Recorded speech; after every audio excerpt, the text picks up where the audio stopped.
Bom dia, pessoal. Sou o professor Fernando Barros, Medicina Legal. Nossa segunda aula de vídeo. Vamos estudar perícias e peritos. Essa aula vai estar concentrada no Código Processual Penal. Se você ainda não estudou, não tem problema. É uma parte pequena do curso de Direito Penal, Processual Penal, e a gente vai ver aqui agora. Perícia e peritos. Agora em Medicina Legal. Vem comigo!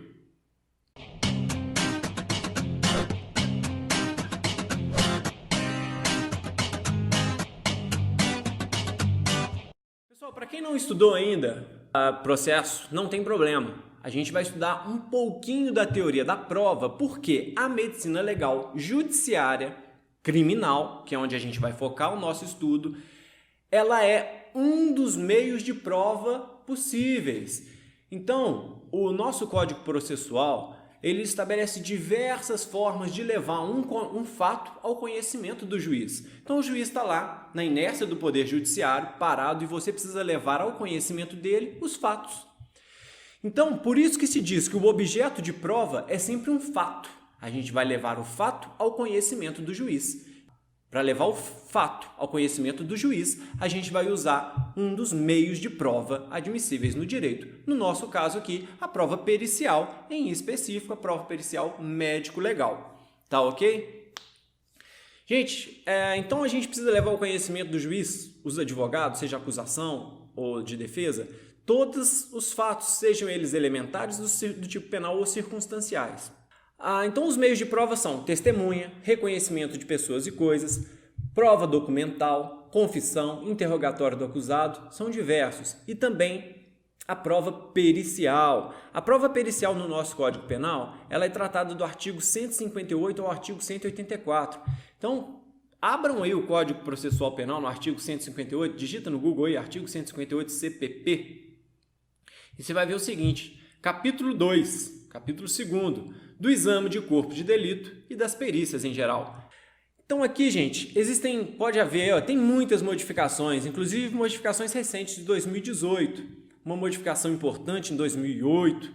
Primeiro, a perícia ela é feita por perito criminal oficial, por perito oficial, é o que está no artigo 159, ó. O exame de corpo de delito e outras perícias serão realizados por perito oficial portador de diploma de nível superior.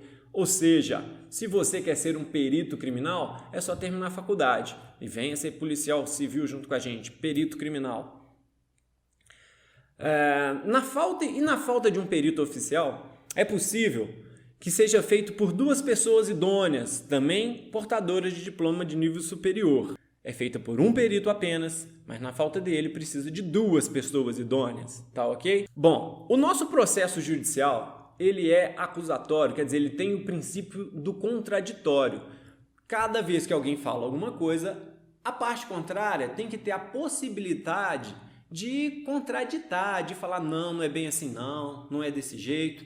Para o perito criminal também existe o contraditório, ou seja, a parte ré pode ser assistida tecnicamente, então pode contratar a figura do assistente técnico. O assistente técnico, da forma como é chamado no Código Processual Penal, nada mais é do que o perito particular. Então, se você, acusado, se você, advogado de um acusado, quer fazer a sua própria perícia, você tem essa possibilidade, é com assistente técnico. Bom, seguindo aí no Código Processual, artigo 161 a gente vê que ele fala do exame de corpo de delito, que será realizado a qualquer hora. Bom, então vamos parar aqui para a gente entender o que é o exame de corpo de delito. Na prática, as pessoas usam esse termo de forma errada. Corpo de delito não é exatamente o corpo humano, o cadáver ou a vítima. Corpo aqui tem outro significado. Vamos lá no caminho do crime, o iter criminis. Todo crime começa da cogitação, ou seja, a pessoa pensa, vou cometer tal crime, vou matar alguém, vou subtrair aquele carro da pessoa. O crime começa sempre da cogitação, mas enquanto está na cogitação, ainda não tem crime. Depois tem os atos preparatórios e depois os atos executórios. A última fase é a consumação. Então, Vamos voltar. A pessoa cogitou, o crime ainda não existe, ele existe só na ideia da pessoa. Mas na hora que ele preparou e executou, ele deu corpo a esse delito que só estava na cabeça dele. Esse delito começou a ter uma existência material, começou a ter uma existência de fato. Ele modificou o mundo de alguma forma. Então, essa modificação do mundo pela intenção criminosa é o que a gente chama de corpo de delito. Ou seja, o indivíduo, para subtrair alguma coisa dentro da sua casa, ele quebrou a janela. A janela quebrada deu corpo ao delito furto. Então, o estilhaço do vidro, a janela quebrada, isso tudo faz parte do corpo do delito. Tá entendido? Então, no crime de homicídio, o corpo de delito é o cadáver. Perfeito. No crime de lesão corporal, o corpo do delito é o corpo humano. Perfeito. Só que corpo de delito é muito mais amplo do que simplesmente o corpo humano. No crime de drogas, o que dá corpo ao delito é a droga. Então, essa é a ideia de corpo de delito. E o que o perito vai fazer? Ele vai examinar o corpo de delito. Corpo de delito é também chamado de o rastro do crime. É o conjunto de vestígios. Essa é a ideia de corpo de delito. O exame de corpo de delito ele é feito pelo médico legista ou por qualquer perito de local, tá? Todas essas análises juntas, analisadas conjuntamente, formam o exame de corpo de delito. Quando envolve diversas áreas do conhecimento, é o que a gente chama de perícia complexa, tá? Envolve a medicina, envolve o perito da criminalística de local, envolve o químico. Então, quando envolve diversas áreas diferentes, a gente tem, então, uma perícia complexa, porque envolve diferentes áreas. Bom, a análise do cadáver, ela é feita no Instituto Médico Legal, o IML. Nosso código CPP, ele chama de autópsia, no artigo 162. A autópsia será feita pelo menos 6 horas depois do óbito, tá? Então, o legista vai esperar 6 horas para fazer a análise do corpo, do cadáver, a autópsia. Aqui, gente, tem 3 nomes possíveis. Autópsia, que é o que o Código Processual chama, necrópsia ou necropsia. Embora a palavra necropsia seja etimologicamente mais correta, ela é menos usada. Então, fique à vontade para usar o que você quiser. Bom, e continuando aí, o nosso CPP traz diversas modalidades de perícias.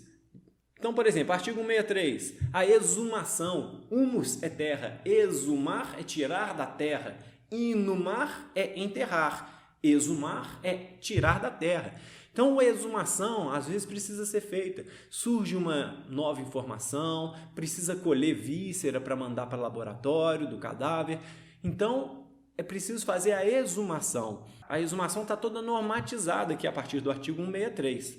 Outros exemplos, os exames complementares para a lesão corporal. A lesão corporal ela vai ser grave quando afastar a pessoa para as atividades habituais por mais de 30 dias. Então, como que isso é feito? Ele vai um dia e constata as lesões no Instituto Médico Legal. Depois de 30 dias, ele volta. Esse é o exame complementar para ver se houve a lesão corporal leve ou grave. Tá ok? Bom, e por fim, cabe a gente trazer aqui o que a gente chama no direito de princípio do livre convencimento motivado. É o que está no artigo 182 do CPP. Artigo 182. O juiz não ficará adstrito ao laudo, podendo aceitá-lo ou rejeitá-lo, no todo ou em parte. O que isso significa, gente? Quer dizer que se o perito falou, ele ainda precisa do convencimento do juiz. Não basta o perito falar. Se o perito falar, mas a testemunha, por algum motivo, for mais convincente, o juiz pode aceitar ou rejeitar o laudo no todo ou em parte, porque tem o livre convencimento do magistrado. Mas uma ressalva, é o livre convencimento motivado. Para ele rejeitar, ele pode, mas ele tem que justificar. Então, esse é o artigo 182 que traz para a gente livre convencimento motivado, que é o que é usado no nosso CPP. Tá ok? Pessoal, então nossa segunda aula de vídeo vai ser isso. Um abraço a todos, fiquem com o texto, leiam, estudam, não desistam nunca. Um abraço.